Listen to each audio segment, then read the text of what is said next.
Poverty. Poverty surrounds us in Africa. Our youth need jobs, plenty jobs. Our youth need hope, economic hope, hope for a better tomorrow. There's so much uncertainty about the future. We have seen extremism, ethnic tension, and social discontent on the rise. In Africa, we have tried different development approaches, models, to deal with these issues of poverty eradication, job creation, and creating economic hope for our people. In fact, we know that we have not made much progress. And in some areas, we can even say that we have regressed as a continent. And our development partners are not left out. They too have tried to support us. Aid inflow into Africa in the past 10 years, 2006 to 2016, is a whopping $500 billion, $469 billion. That's about $500 billion. But we all know that poverty remains unabated in Africa. And the basic human development index has not significantly changed. At times, the future looks so bleak that our young ones are forced into migration. They want to go to where they perceive economic opportunity to reside or be. And we know that they risk their lives as stowaways. They cross the Mediterranean or attempt to cross the Mediterranean on canoes. And you know the outcome? Most of them die. They don't even get to the destination. And not just that, we have also seen some of them trust traffickers, that traffickers will take them to the promised land or the land of milk and honey. But when they get there, they are subjected to the worst form of human degradation, human evil, and the so-called economic opportunities perceived that drove their action, they don't ever even get to experience it. Some of them end up selling their organs to survive. We have seen the rise of human trafficking.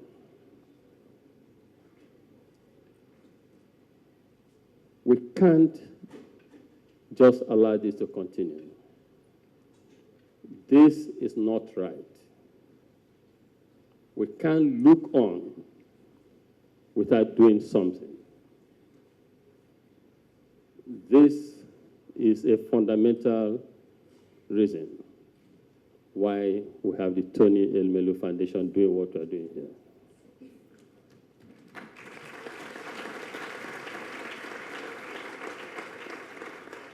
We saw the Arab Spring and what led to it. It was a lesson, but unfortunately, as a continent, I don't think we've learned so much from that lesson.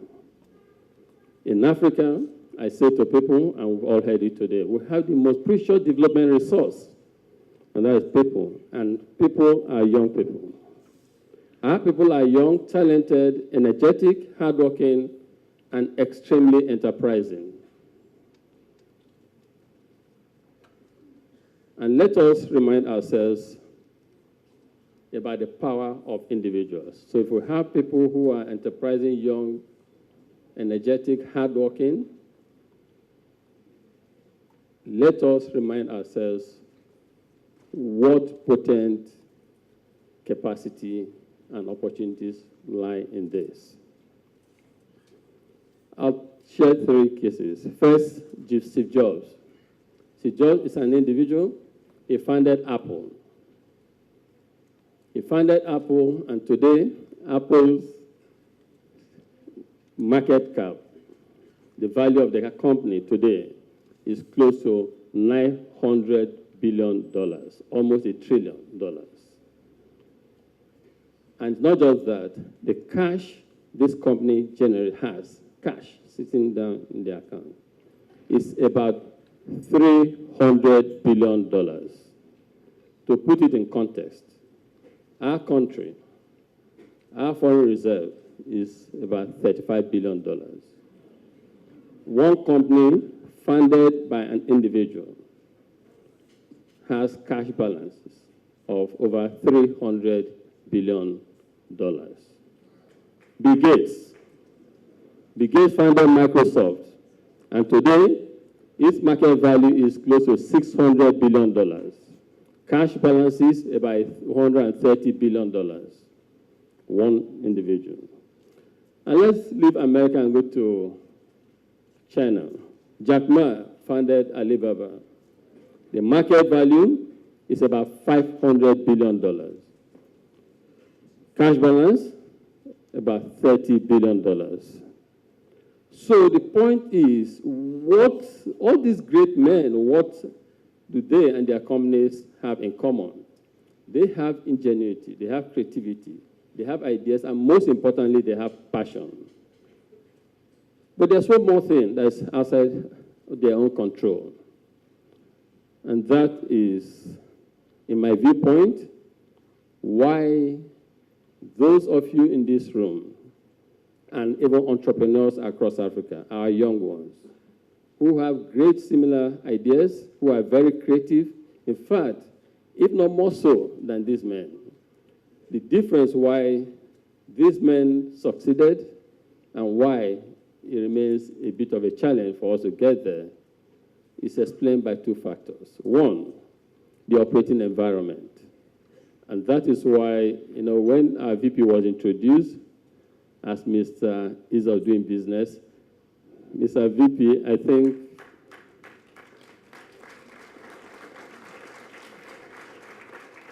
I think for the government, President Buhari and Osinbajo's government, and for your legacy, it is a good place to be introduced and recognized as Ease of Doing Business apostle and driver. Because if we fix that, we'll fix the continent. We'll fix Nigeria, we'll unleash the latent potential and energies and creativity of our people, and indeed, we'll have more Steve Jobs out of Nigeria and Africa.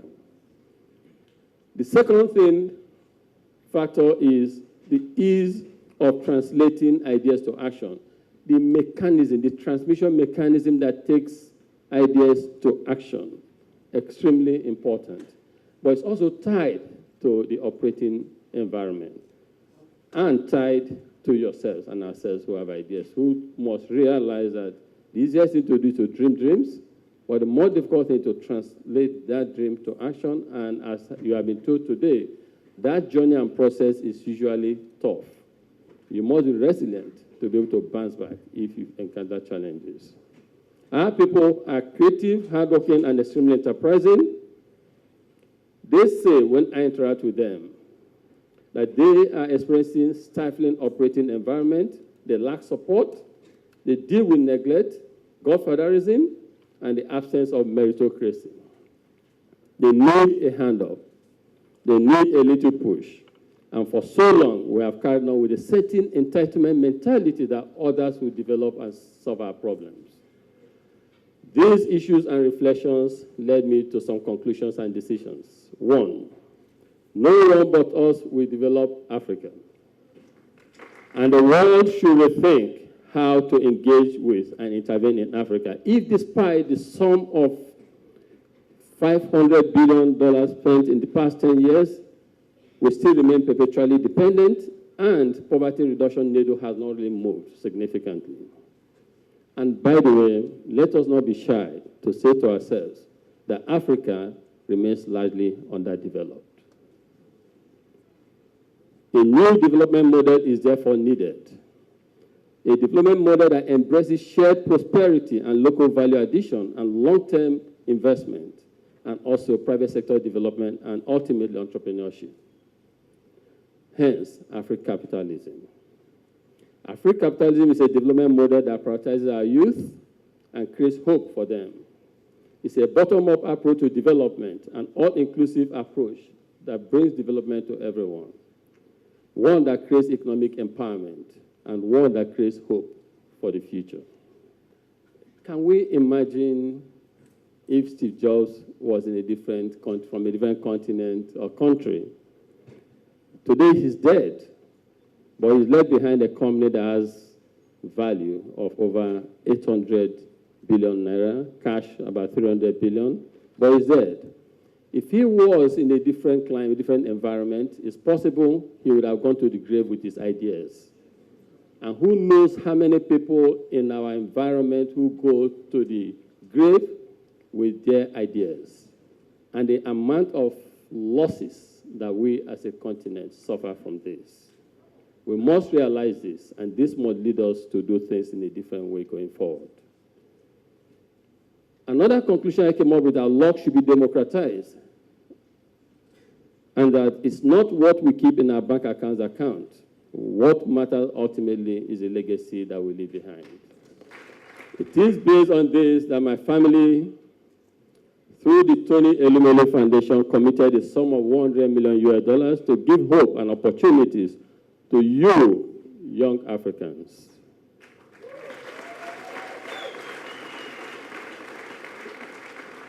From all our 54 countries, male, females, totally sector agnostic, to make sure that your ideas don't just die in your brains. Everyone needs that support to be able to translate the ideas he or she has to action. The more amount is not much, $5,000 for to prove your concept, and another $5,000 to take it to the next level. But it can make a difference, and that's what we hope to achieve by investing in you.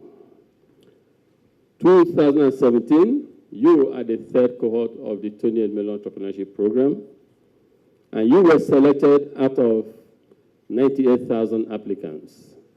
So I say a big congratulations to all 1,000 of you. Africa needs you.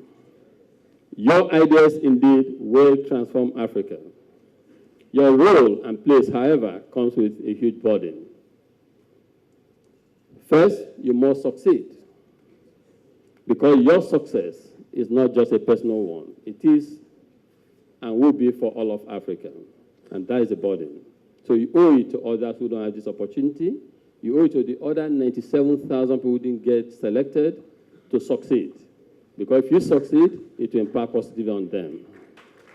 And you will contribute your ambitions and visions to addressing some of the challenges we face in Africa. Those who wear the shoes know best where they pinch.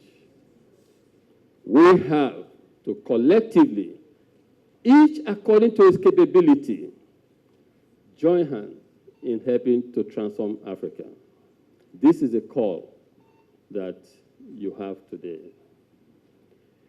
And you and other entrepreneurs must keep passing the baton until there's no more poverty in Africa, until there's no need for our people to search outside for success, when indeed success resides in Africa. When no more risky crossings of the Mediterranean will be, and where no more extremism induced by hopelessness. This is a generational and continental challenge. This is the future we want for Africa. And this is the future that is now in your hands. Good luck.